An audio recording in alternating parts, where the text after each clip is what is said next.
Morning students. आज हम अपने इस वीडियो में अब तक हमने भाषा पाठ में जितना भी पढ़ा उस सब का रिवीजन करेंगे। तो चलिए रिवीजन शुरू करते हैं। भाषा जिस साधन के द्वारा हम अपने विचारों या भावों को प्रकट करते हैं तथा दूसरों के भावों या विचारों को समझते हैं, उसे भाषा कहते हैं।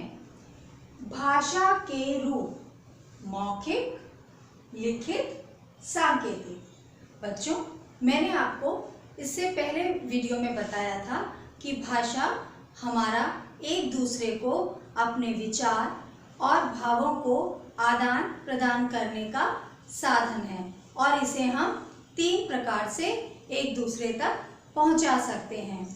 मौखिक भाषा के द्वारा, लिखित भाषा द्वारा और सांकेतिक भाषा द्वारा। मुख्य तौर पर हम मौखिक और लिखित भाषा का ही प्रयोग करते हैं। सांकेतिक भाषा का प्रयोग विशेष परिस्थितियों में ही किया जाता है। लिपि भाषाओं को लिखने के लिए जिन चिन्हों का प्रयोग किया जाता है उन्हें लिपि कहते हैं। बच्चों, जो भाषा हम बोलते हैं उसे लिखने के लिए कुछ चिन्ह निर्धारित किए गए हैं और इन्हीं चिन्हों को लिपि कहते हैं। जैसे हिंदी भाषा की लिपि देवनागरी, अंग्रेजी की रोमन, उर्दू की फारसी है। व्याकरण व्याकरण भाषा को शुद्ध रूप में पढ़ना, लिखना और बोलना सिखाता है। बच्चों, जो भी भाषा हम बोलते हैं, लिखते हैं या पढ़ते हैं, उसे सही लिखने, पढ़ने व बोलने के लिए हमें व्याकरण के ज्ञान की आवश्यकता होती है। शब्द वर्णों का सार्थक समूह शब्द कहलाता है। वर्ण हमारी भाषा की सबसे छोटी इकाई है। अ से ज्ञ तक के सभी वर्ण अक्षरों से मिलकर के शब्द बनता है, लेकिन वह सही क्रम में लगा हो और उसका कोई अर्थ होना आवश्यक है। जैसे कमल, राजा, बागीचा, खाना, सोना, सूरज, चंद्रमा, आकाश, पाताल, ये सभी शब्द अपना अर्थ रखते हैं, इसीलिए इन्हें सार्थक शब्द कहते हैं। और जो शब्द अपना अर्थ नहीं रखते, यानी कि उलट पुलट लिखे हुए होते हैं, जैसे कि मैंने आपको अपने लास्ट वीडियो में बताया था, खटर पटर, लाभा आदि शब्द, ये सभी शब्द निरर्थक होते हैं, इनका कोई अर्थ नहीं होता। वाक्य शब्दों के सही मेल को वाक्य कहते हैं। जिस प्रकार वर्णों का सही मेल शब्द कहलाता है, ठीक उसी प्रकार शब्दों के सही मेल को वाक्य कहते हैं। और ये शब्द सही क्रम में लगे होते हैं, तभी वे सही वाक्य कहलाते हैं। तो बच्चों, हमने अपनी सभी परिभाषाओं का रिवीजन किया। अब इन्हीं सभी भाषा के इन सभी टॉपिकों से रिलेटेड हमारी जो भी एक्सरसाइज वर्क है वो हम अपनी पाठ्य पुस्तक की सहायता से सॉल्व करेंगे। तो सभी बच्चे अपनी कनक हिंदी व्याकरण की बुक निकाल लें। कनक हिंदी व्याकरण एवं रचना। इस पुस्तक में पाठ नंबर 5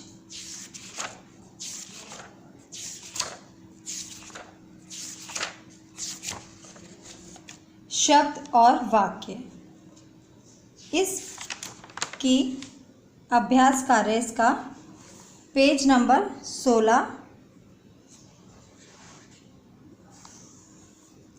चित्रों में दिए गए वर्णों से शब्द बनाइए। यहाँ सभी चित्रों में वर्ण लिखे हुए हैं और ये वर्ण सही क्रम में नहीं लिखे गए। आपको इन वर्णों को सही क्रम में लिखकर यहाँ पर उनको सार्थक शब्द बनाने हैं।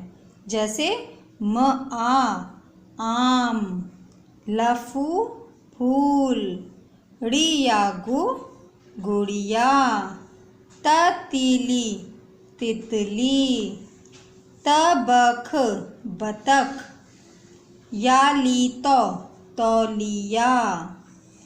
दूसरे प्रश्न में पक्षियों के पंखों का सही मिलान कीजिए। यहाँ पर कुछ पक्षी बने हैं और उनके पंख बनाए हुए हैं। आपको इन पक्षियों के पंखों को उनसे मिलाना है।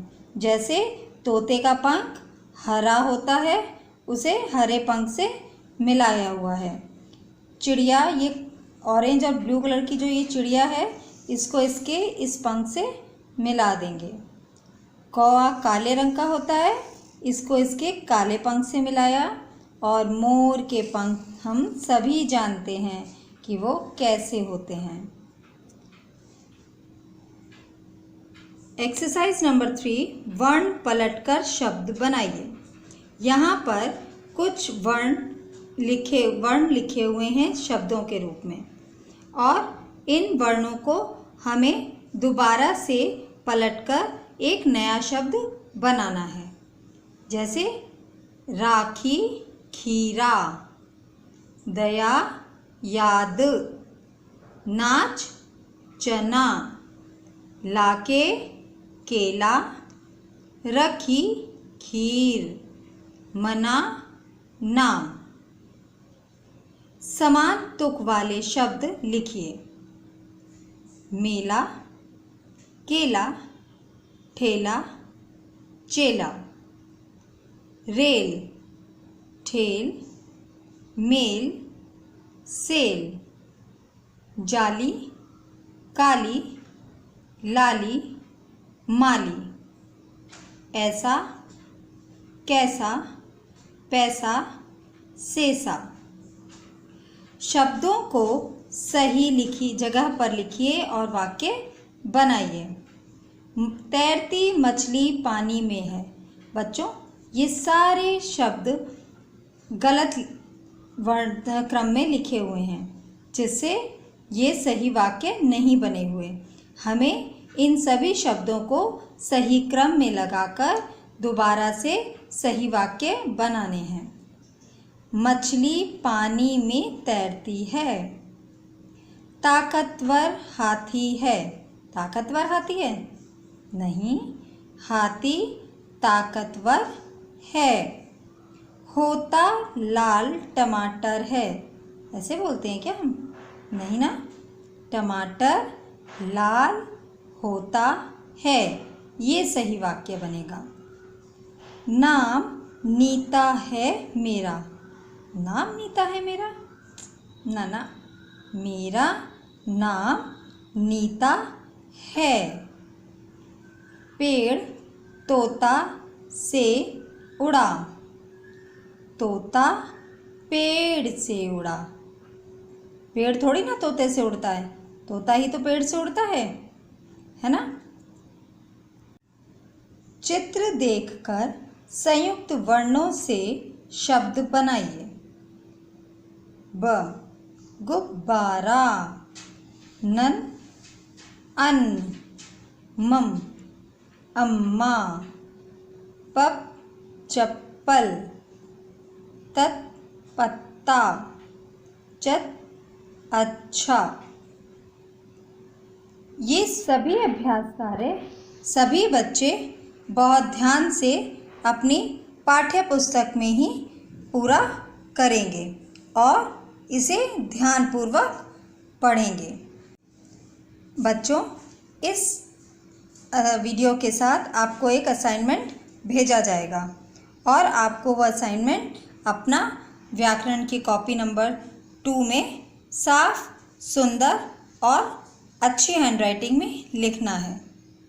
सभी बच्चे इस वीडियो को ध्यान से देखेंगे और इसे समझेंगे। धन्यवाद।